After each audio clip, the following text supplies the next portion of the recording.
नमस्कार, स्वागत है आपका और मैं हूं आपके साथ लता। बड़ी खबर आपको बता रहे हैं, जहां विज्ञापन जीवी मुख्यमंत्री अरविंद केजरीवाल का खेल हुआ अब खत्म, क्योंकि किसी भी वक्त अरविंद केजरीवाल पर हो सकता है मुकदमा दर्ज। जहां आपको बता दें, कपिल मिश्रा ने सीएम केजरीवाल के खिलाफ पुलिस कमिश्नर को दी है शिकायत और एक के बाद एक बड़े झूठ बोलने पर एफआईआर दर्ज करने की गई है मांग। तो वहीं आपको बता दें, लगातार जारी है अरविंद केजरीवाल का वीआईपी ट्रीटमेंट। तो जिस तरीके से आपको बता दें, ऑक्सीजन संकट को लेकर जो झूठ अब तक अरविंद केजरीवाल लगातार बोलते हुए दिखाई पड़ रहे थे, अब उसकी पोल भी साफ तौर पर खुलती हुई नजर आ रही है, जिसको लेकर आपको बता दें कि इसी कड़ी में बीजेपी नेता कपिल मिश्रा ने भी अब दिल्ली के मुखिया का एक और झूठ बेनकाब करते हुए अरविंद केजरीवाल के खिलाफ कार्रवाई की मांग की है। सिर्फ इतना ही नहीं, आपको बता दें, बीजेपी नेता ने दिल्ली में हुई मौतों के लिए केजरीवाल सरकार को जिम्मेदार ठहराते हुए एफआईआर दर्ज करने की भी मांग की है। जहां आपको बता दें,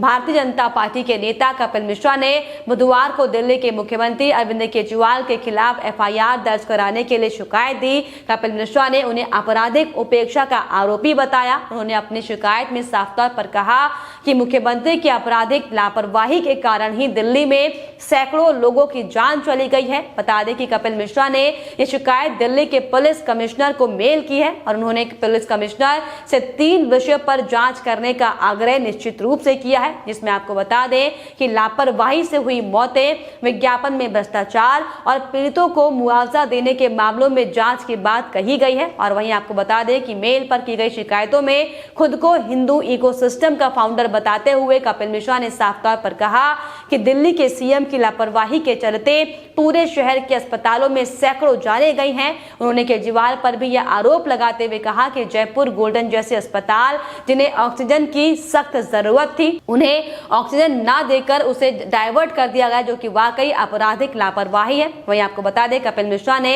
अपनी शिकायत में यह भी कहा कि आइनॉक्स और जयपुर गोल्डन अस्पताल, बत्रा अस्पताल और गंगाराम आदि की ओर से हाईकोर्ट में दिए गए स्टेटमेंट में यह साफ है कि ऑक्सीजन की सप्लाई दिल्ली सरकार के गलत आदेशों और आपराधिक लापरवाही की वजह से बाधित हुई है। तो साफ तौर पर आपको बताते चले कि कपिल मिश्रा ने एक के बाद एक कई जांचों को लेकर, उसके दायरे में जांच करने को लेकर अरविंद केजरीवाल के खिलाफ कार्रवाई करने की मांग की, जो कि वाकई अरविंद केजरीवाल के लिए बड़ा झटका है। और ये वो सच है जो आपको लगातार इस तरीके से तमाम मीडिया नहीं दिखा रहे हैं, लेकिन आपको बताते चले कि सिर्फ और सिर्फ अरविंद केजरीवाल जिस तरीके से इस कोरोना के संकट में तमाम राजनीति करते हुए दिखाई पड़ रहे हैं, इसको लेकर अब एक बार फिर से बीजेपी लगातार अरविंद केजरीवाल पर हमलावर है। और इसी कड़ी में आपको बताते चले कि अब वो दिन दूर नहीं, किसी भी वक्त अरविंद केजरीवाल के खिलाफ मुकदमा दर्ज हो सकता है। वहीं इसके अलावा आपको बताते चले कि दिल्ली हाईकोर्ट की फटकार के बाद भी जिस तरीके से लगातार विज्ञापन जीवी केजरीवाल का पैसे का खेल सिस्टम को किस तरीके से लगातार खरीदने की कोशिश कर रहा है, इसकी बानगी भी एक बार फिर से सामने आई है।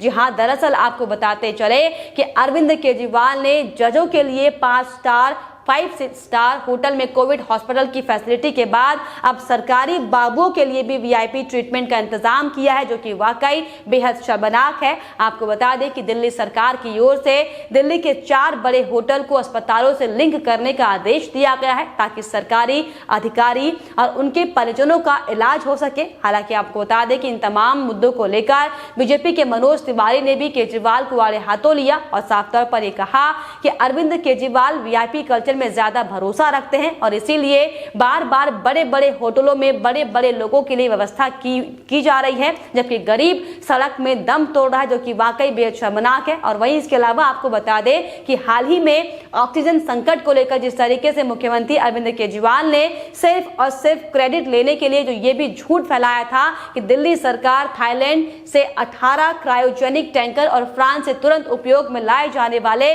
21 ऑक्सीजन संयंत्र का आयात करेगी, लेकिन इस पर भी आपको बताते चले कि केजरीवाल सरकार का चेहरा बेनकाब हो चुका है, जिसको लेकर आपको बताते चले कि बीजेपी के नेता कपिल मिश्रा ने भी इसका साफ तौर पर खुलासा करते हुए कहा था कि केजरीवाल ने मीडिया और देश से झूठ बोला कि दिल्ली सरकार थाईलैंड से ऑक्सीजन ला रही है, क्योंकि ये जेल आपको बता दें कि केंद्र सरकार की हुई थी और थाईलैंड से oxygen Indian association of Thailand के एनआरआई खुद पैसे इकट्ठे कर ला रहे हैं। लेकिन अरविंद केजरीवाल सिर्फ और सिर्फ झूठा क्रेडिट लेने की होड़ में लगातार लगे हुए हैं। वहीं कपिल मिश्रा ने आपको बताते चले सवाल खड़े करते हुए ये भी कहा था कि अगर वाकई दिल्ली सरकार और थाईलैंड सरकार के बीच ऑक्सीजन की डील हुई है तो डील और पेमेंट दिखाई जाए, ताकि जनता के सामने यह साबित हो सके कि सिर्फ इतना ही ऑक्सीजन की कमी के चलते जो मौत राजधानी दिल्ली में हुई है, इसको लेकर क्या हकीकत है, इसका हिसाब सबके सामने। और वही इसके अलावा आपको बता दें कि बीजेपी लगातार अरविंद केजरीवाल से तमाम सवालों के जवाब मांग रही, क्योंकि जिस तरीके से लगातार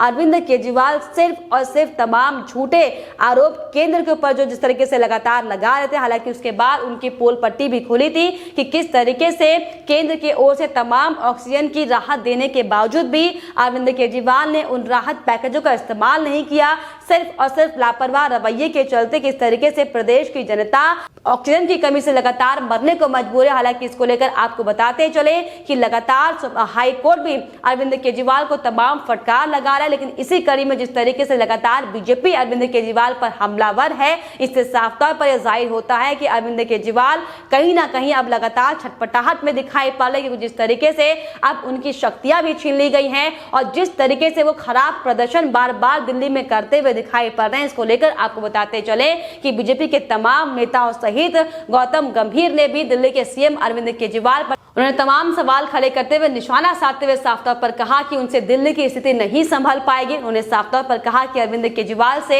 दिल्ली नहीं संभलेगी। पिछले साल भी हाथ खड़े कर दिए गए थे और अब भी हाथ खड़े कर दिए गए हैं। ऑक्सीजन नहीं है, ऑक्सीजन टैंकर नहीं, अस्पतालों में बेड नहीं, कोविड सेंटर नहीं। हाईकोर्ट से अनुरोध करता हूं कि जल्द फैसला ले, क्योंकि दिल्ली की जनता लगातार मर रही है और अरविंद केजरीवाल सिर्फ और सिर्फ राजनीति करने में लगे हुए हैं। इस तरीके से उन्होंने कई अहम मुद्दों का जिक्र किया। ना बेड अस्पतालों में है, ना एम्बुलेंस की सुविधा मुहैया करवाई जा रही है, ना ऑक्सीजन प्लांट लगाए जा रहे हैं, ना अरविंद केजरीवाल के पास टैंकर है, पर टीवी पर मुख्यमंत्री लगातार बरकरार हैं। Delhi needs honesty. तो इस तमाम मुद्दों को लेकर आपको बता दें कि गौतम गंभीर ने लगातार अरविंद केजरीवाल पर सवाल खड़े किए थे, लेकिन जिस तरीके से लगातार अरविंद केजरीवाल जो एक के बाद एक तमाम झूठ बोलते हुए दिखाई पड़ रहे थे, हालांकि इसको लेकर लगातार दिल्ली हाईकोर्ट की ओर से भी अरविंद केजरीवाल को कई बार फटकार लग चुकी है। और इसी कड़ी में आपको बताते चले कि आज एक बार फिर से दिल्ली में कोरोना को लेकर सुनवाई दिल्ली हाई कोर्ट में की गई थी, जिस दौरान आपको बता दें कि हाई कोर्ट की ओर से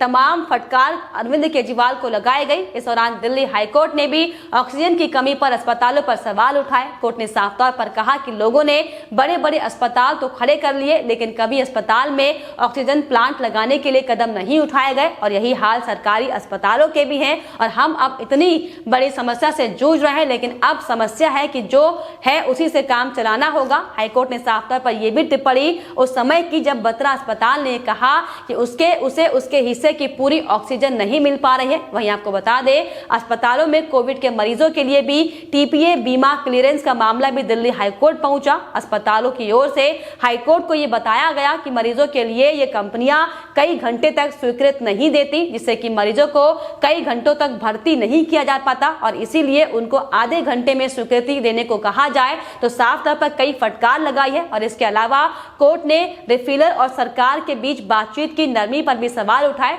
साफ तौर पर कोर्ट ने कहा कि आखिर सरकार क्यों नहीं रिफिलर से लगातार बातचीत कर रही है। और इसके अलावा आपको ये भी बताते चले कि कोर्ट ने यह भी कहा कि आप हमारे सामने असल समस्या आ चुकी है और अब इसका निस्तारण कैसे करना है, हमको इस बात पर विचार करना चाहिए। वही साथ में इसके अलावा आपको बता दें कि कोर्ट ने नेशनल फार्मास्यूटिकल प्राइसिंग अथॉरिटी ने भी कोर्ट को बताया था कि उन्होंने दिल्ली को 50,000 रेमडेसिविर इंजेक्शन के वायल दिए थे, लेकिन कोर्ट ने टिप्पणी करते हुए कहा कि लेकिन दिल्ली सरकार ने ये बताया है, उनकी ओर से ये जानकारी मिली है कि महज 2500 रेमडेसिविर के इंजेक्शन मिले हैं। तो साफ तौर पर कोर्ट ने कहा कि आप दोनों मिलकर बताइए कि आखिर इस मुद्दे पर कौन सही और कौन गलत है। तो जिस तरीके से लगातार आपको बताते चले कि दिल्ली सरकार के मुख्यमंत्री अरविंद केजरीवाल लगातार कोर्ट को भी तमाम झूठे आंकड़े लगातार बताने में लगे हुए हैं। हालांकि जिस तरीके से दिल्ली की स्थिति बद से बदतर होती जा रही है, इसको लेकर आपको बताते चले कि दिल्ली हाईकोर्ट हर दिन कोरोना को लेकर सुनवाई कर रही है और सुनवाई के दौरान जिस तरीके से अरविंद केजरीवाल को बार बार फटकार लग रही है, साफ तौर पर साबित करता है कि बार बार फटकार के बावजूद भी अरविंद केजरीवाल सुधरने का नाम नहीं ले रहे, जो कि वाकई बेहद शर्मनाक है। लेकिन आपको बताते चले कि जिस तरीके से अरविंद केजरीवाल ने सिर्फ और सिर्फ खुद के प्रचार को आगे बढ़ाने के लिए, सिर्फ और सिर्फ मीडिया को खरीदने के लिए, जुडिशरी को खरीदने के लिए और अब सरकारी अधिकारी को खरीदने के लिए जिस तरीके से लगातार जो जाल बिछाया था, अब उसका काम भी अरविंद केजरीवाल को कोई नहीं इसका फायदा हुआ, जिसको लेकर आपको बताते चले कि अब ये लगभग साफ माना जा रहा है कि अरविंद केजरीवाल के खिलाफ किसी भी वक्त मुकदमा दर्ज हो सकता है। क्योंकि जिस तरीके से एक के बाद एक बड़े झूठ अरविंद केजरीवाल ने जो देश की जनता से बोले हैं, अब अरविंद केजरीवाल को इसका जवाब देना होगा कि आखिर क्यों और किन कारणों से लगातार अरविंद केजरीवाल प्रदेश की जनता को लगातार भगलाने में लगे हुए हैं। क्योंकि जिस तरीके से पहले ही दिन से अरविंद केजरीवाल जो ऑक्सीजन का रोना रो रहे थे, लेकिन बाद में जब केंद्र से फटकार लगी तब जाकर अरविंद केजरीवाल को ये याद आया कि हाँ, उन्हें ऑक्सीजन के सिलेंडर दिए गए हैं पर उनके पास टैंकर्स नहीं थे। लेकिन अब आपको बताते चले कि लगातार जिस तरीके से एक के बाद एक जो अरविंद केजरीवाल की पोल खुलती हुई साफ तौर पर जा रही है, इसको लेकर अब किसी भी वक्त उनके खिलाफ एफआईआर दर्ज होगी। तो साफ तौर पर यह बड़ा सवाल है कि आखिर क्यों दिल्ली के मुखिया पिछले लंबे समय से इस तरीके जनता से झूठ बोलने की कोशिश कर रहे थे और क्या उनका मकसद था, क्यों वो लगातार सिर्फ और सिर्फ अपनी ही टीआरपी पर तमाम पैसे खर्च कर रहे थे। इन सबका जवाब अब अरविंद केजरीवाल को यानी कि दिल्ली के मुखिया को देना होगा, जो कि वाकई बेहद शर्मनाक और दुर्भाग्यपूर्ण है। फिलहाल इस पर आपकी क्या राय हमें कमेंट बॉक्स में जरूर लिखेगा। साथ ही साथ हमारे चैनल को सब्सक्राइब करना भी ना भूलें।